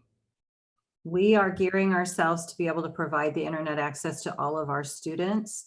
And so as long as we have the equipment and materials to do so, we did put that as an option in the plan. Most online schools, when you take a look at it, that's the commitment of the family. If they want to enroll in the school, they need to provide their own materials. We believe for our students that, that we can take that part on for now. So say, like you said, normally in other districts require the parent to supply those, supply internet and the material needed to participate. But is there any way that, and I'm probably way ahead of myself here, but is there any way, or do we have any knowledge of possibly any type of educational grants made available for such situations? Just want to clarify, any help available for the technology and the internet? Yes, sir. Yes, miss. I mean, sorry about that. Yes, we do. And we are pursuing not only what you approved in the hotspots that we have currently, but also, as was mentioned by some of those special programs, we put our name in quickly. We over-identified what we needed, but that was because at the time, some of our families hadn't gotten back to us yet. And so we've been trimming up the numbers and staying close to what the CDE and or federally would be available. Whether or not a student attends the online campus, if we have distance learning in any capacity in the fall, we believe that we've learned a lot in this period of time. And we know that the equipment at home far supersedes the printed material. And so we're going to want to get that in people's hands. Thank you. You bet. Thank you, Trustee Atkins. Trustee Cox? I just had a quick follow-up question, Mrs. Davis. So what are we doing for credits when they take these classes? Are they going to be in alignment with their current high school credits, or will they be on their own schedule? The schedule for Sorry, I didn't mean schedule, but I mean credits per course. Credits per course is set, as well as the hours that are required. There's a specific process for reporting attendance. It would follow what is required for an online school. Our requirements for what we have for graduation requirements would be the same for any of our campuses. So if we were to make adjustments to graduation requirement, it would apply to the online school as well. But you might have as class experiences as well. There are some students that get into the setting and can move through the required course sequence at a different pace than a student in a traditional class. I hope that answers your question. Yes, I'm just concerned with them starting the online school and then transferring in. I want to make sure we're not going to have behind credits. I want to make sure that they're keeping in line. If they've taken a semester of a specific math course, that their next course, that they have received the same number of credits as a student sitting in our classroom. Absolutely. That's going to be a critical piece in it, is that transcript review and placement and monitoring for the students. And that's why the program is really well suited for someone who plans to enroll in the school for a school year and stay through a course sequence. We think we can serve a student that just needs a short period of time out of school or in a different setting, that we can do that with them still enrolled at their home school. Thank you. Trustee Paul? So since this has its own CDS code, totally separate school, is there going to be a dedicated set of instructors? Are they going to switch hit between different schools? How's it going to work? I can answer, or Mr. K can. You want to go, Jack? Absolutely. Thank you, Mr. Paul. Mr. Paul, it would have its own dedicated set of instructors. So essentially, if you were teaching in Central Unified, your assignment would be to work for Central Online School. And again, staffing would be predicated on enrollment. And once we determine class size ratios, then those particular teachers or even clerical or transcript review officials, their FTE would be assigned to Central Online School. No jumping around. Thank you. So considering some of the other previous comments and questions, we don't anticipate an increase in staff, or we do?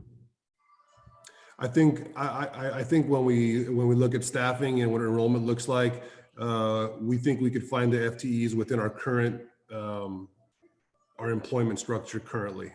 Looking outside or additional growth positions is not in our current forecast right now. We feel strongly that we could administratively staff this, staff it with teachers as well, and even get creative with clerical support to Technical support, everything, school. pretty much. I'm sorry? Technical support included? Correct. Thank you. Yes. Thank you. Superintendent Alvarado? Yes, Mrs. Davis mentioned it and touched on it a little bit. The concern is we may go into August with, and Trustee Cox also mentioned it, we may go into August with parents just not wanting to bring their kids to school. And if you just put the simple math to it, okay, let's say you call it 30%. 30% of our student population is roughly 4,300 kids at roughly $9,000 a student. You were looking at potential revenue of about $43 million if we don't have a place for these students to go. And so there is a nearby district that has online school, and there's also some charter schools. But I'm a little bit more optimistic that not only are we going to we're going to be able to staff this with our own staff, but this thing may even grow a little bigger than what we're all expecting or anticipating, and we may have to add additional staff because the demand will be there. We've done a lot of work in this distance learning over the last couple months, and so we feel we're really prepared to get this up and running by August. Thank you. Any further comments or questions? Hearing nothing further, this item is being recommended to return to our next agenda for action. Is there any opposition to bring this item under consent? Seeing and hearing none, we'll have this item returned to our next agenda on June 9th as a consent item. M6, receive information on special education contracts for 2020-2021. Ms. Davis? Thank you.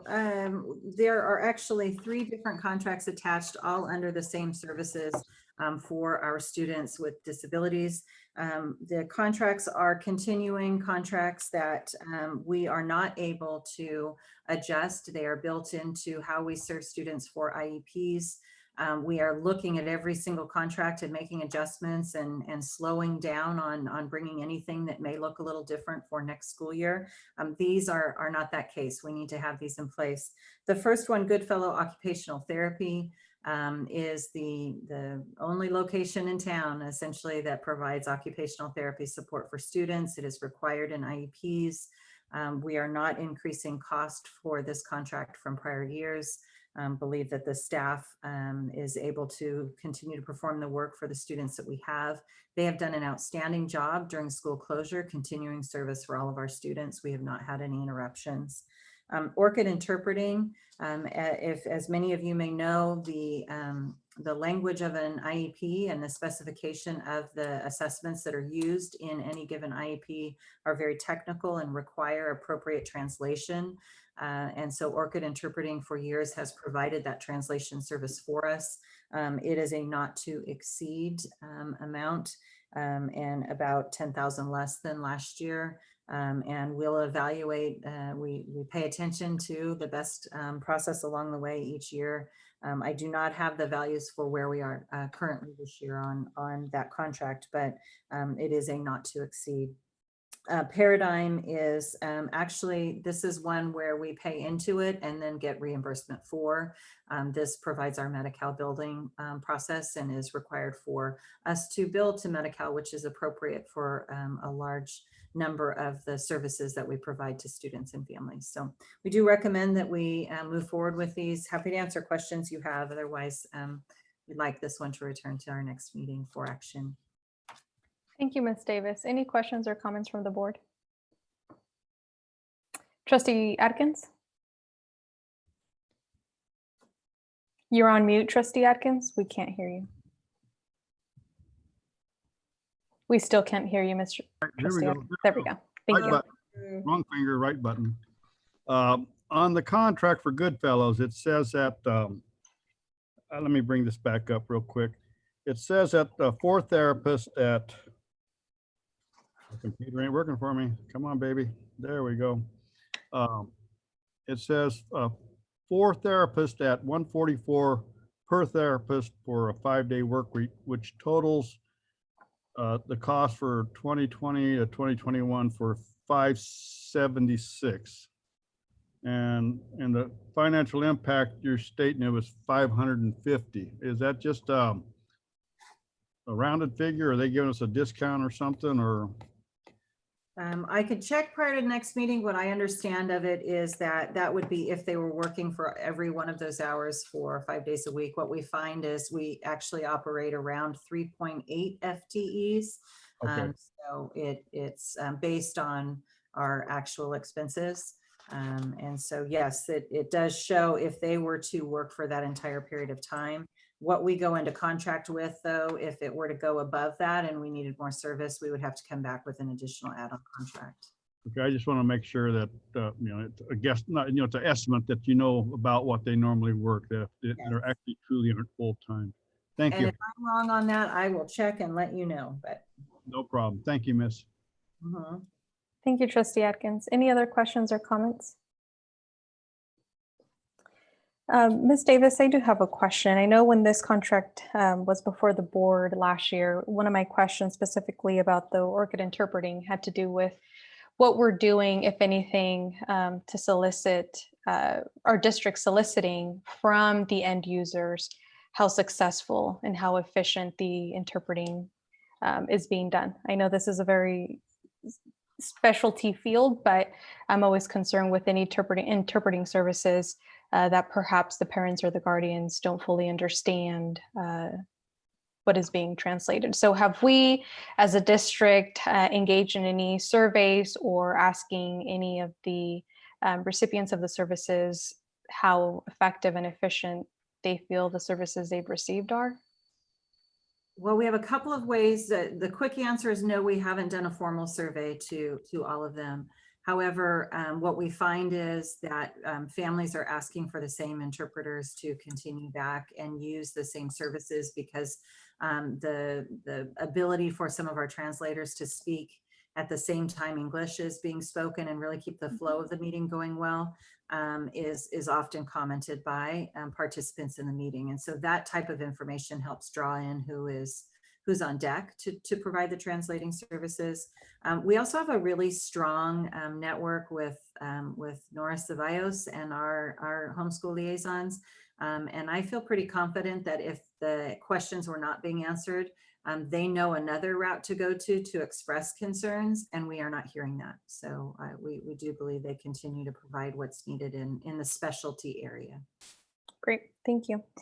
This item is being recommended to return to our June 9th board meeting as an action item. Is there any opposition for this item to return under consent? Seeing and hearing none, if we can have this item return under our consent agenda, please. Our next item, M7, receive information regarding a public hearing and approve the negotiation contract openers for the California School Employees Association, CSEA, Chapter 474 and Central Unified School District. Mr. Collegian. Thank you, President Carrillo. In compliance with Government Code Section 35.7, a public hearing must be held prior to adopting the initial proposals from CSEA and Central Unified, affording an opportunity for the public to be informed and to provide input. Administration is recommending that this item return to the June 9th board meeting, where the board can hold a public hearing followed by the adoption of the contract openers for both parties. Thank you, and happy to answer any questions the board may have. Thank you. Are there any questions or comments from the board? Hearing and seeing none, this item will return to our next board meeting, June 9th, as an action item. M8, receive information on piggyback bids. Mr. McLean. Thank you, President Carrillo. We have 2 piggyback contracts tonight for your information. One for Land Pride, which is a grounds maintenance equipment supplier, and one for Home Depot Pro, which is for cleaning supplies and custodial type supplies and services. I'd be happy to answer any questions at this time. Thank you, Mr. McLean. Are there any questions or comments? Trustee Atkins?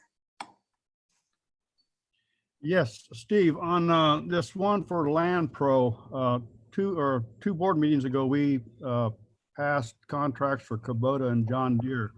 Is this contract basically covers all the loose ends that those two contracts doesn't fill?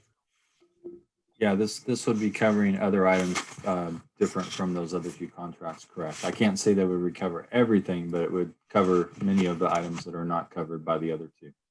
Is this for like chemicals, fertilizers, seeding, things of such nature, or is it just for equipment?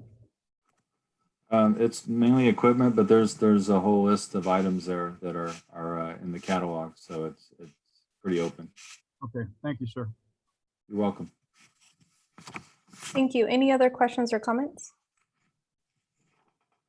Seeing and hearing nothing further, is everyone okay if this item returns under consent? I see and hear no opposition. If we can have this item return under our consent agenda. M9, receive information regarding extension of food service contracts. Mr. McLean.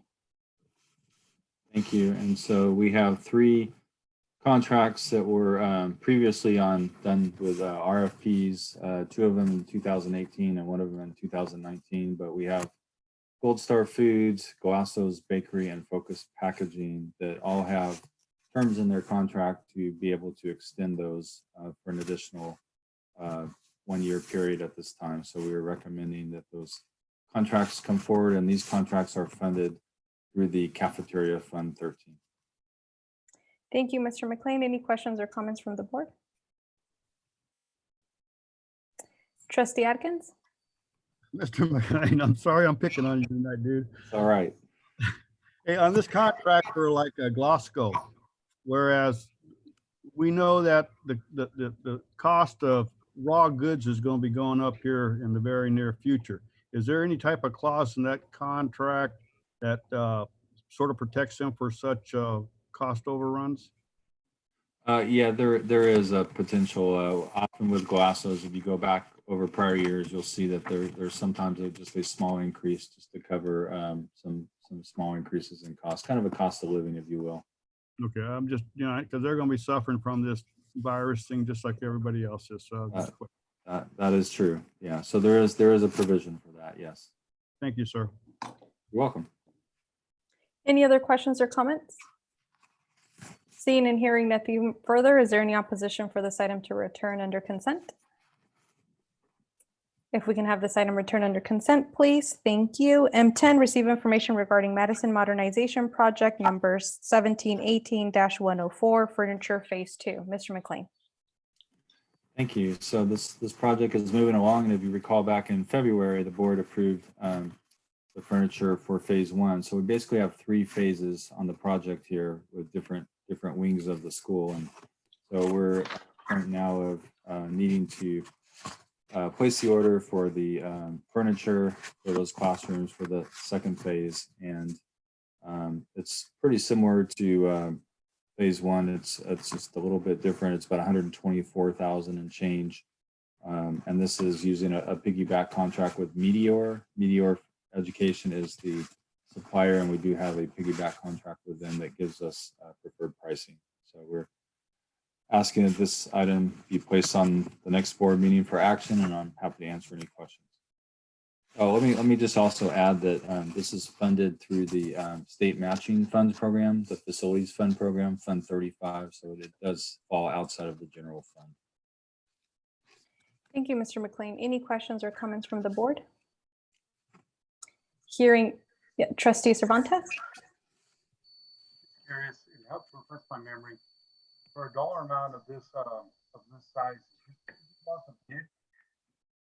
or based on the piggyback agreement, is it not worth our time to do so? I'm sorry, I had a little trouble hearing the question. So for a dollar amount of this size, does it typically go out to bid, at least a 3-party bid? And If not, is it because of the piggyback GPO or contract that we have? Is it not worth our time to do so? Yeah, so typically with a piggyback contract such as this, we're going to get better pricing on this piggyback contract than if we were to bid it separately on our own, and which also takes a little bit more time to do so. But even notwithstanding the time, just the pricing tends to be better on piggybacks than it would be to go through our own bid process. Thank you. Any other questions or comments? Hearing and seeing nothing further, is there any opposition for this item to return on our next agenda as consent? If we can have this item return as consent, please. Thank you. Item M11, receive information regarding Glacier Point Middle School Portable Project number 1920-102, change order number 1. Mr. McLean. Thank you. So this is change order 1. It is the one and only change order for the Glacier Point project, portable project, and it's a grand total of a net amount of $1,124, which represents just a 0.17% increase to the original project amount. And this project is funded primarily, I would say 98% with developer fees, a little bit of deferred maintenance in there, but mostly all developer fee revenues. So again, we would ask the board to approve this at the next meeting. I'd be happy to answer any questions. Thank you. Are there any questions or comments on this item? Trustee Cox? Mr. McLean, I just had a question for you on the items that were added as scope of work. So item number 6 is repair damage electrical wiring from the demo. When we were disassembling the building, some damage was done. Is that covered by some other insurance? Other, I understand having to pay for it at this point, but are we going to get reimbursed for that damage that was done during the demo? I would have to double check on that. And my understanding is that this had to do with kind of an unforeseen. We didn't know that some of that wiring was done the way it was until this occurred. So it was kind of I would almost characterize it as an unforeseen condition. Okay, so it wouldn't have been covered by the contractor that was doing the move then? I do not believe so, but I can double check on that. Okay, and I'm just thinking that kind of goes along with the item number 5, as the as-built drawings did not correct length on the conduits. So it's obvious that on this building, we probably didn't know where the electrical was routed. That's probably what happened. Yeah, that really falls back on us. Okay. All right, that's all. I just wanted to see if there was a possibility we'd get some reimbursement, but thank you for the other cost savings on here. Yeah. All in all, it's a pretty good result, and we always do our best to try to recoup whatever funds we can. Thank you. Thank you. Any other questions or comments on this item? Is there any opposition for this item to return under our consent agenda? Seeing and hearing none, this item will return under consent. M12, receive information regarding authorization to file notice of completion for Glacier Point Middle School Portable Project number 1920-102. Mr. McLean. So as I mentioned, this is the completion of the project, and we are now bringing forward the notice of completion to be filed upon the board's approval at the next meeting. Thank you. Any questions or comments on this item? Seeing and hearing none, any opposition to bring this item under consent? If we can have this item return under consent, thank you. M13, receive information regarding renewal of security services contracts for 2021 school year. Mr. McLean. Thank you. So we are renewing our contracts, proposing to renew with Sonatrol, which is our security system for pretty much all of our sites. And then Alltech is our security guard and patrol services. As noted, there are some slight increases in the fees for next year. Sonatrol mainly just do some additional camera work that we are having done for some of a couple sites. And then with the security, as Mr. Atkins mentioned a minute ago, there are sometimes cost increases that the vendors bear. And in this case, with the minimum wage increase, it's reasonable to expect a slight increase in the rate. So it's just a 2.7% increase on that contract. I'd be happy to answer any questions on either of those. Thank you, Mr. McLean. Trustee Chan? Thank you, Mr. McLean, for bringing these contracts to our attention. I did have a few questions specifically, well, to begin with the Sonatrol contract. And maybe, you know, I wish I had sent a few of these earlier to you, but if you could just sort of just explain the billing process as per the contract, you know, like, are we being charged per incident in these? Because I notice, you know, they have columns for intrusions, fire test, inspection, monitored video, and managed access. Then whatever the sum, I'm assuming per incident that occurs, that gets added to the monthly total. And then I see for the yearly total, they're multiplying that by 12.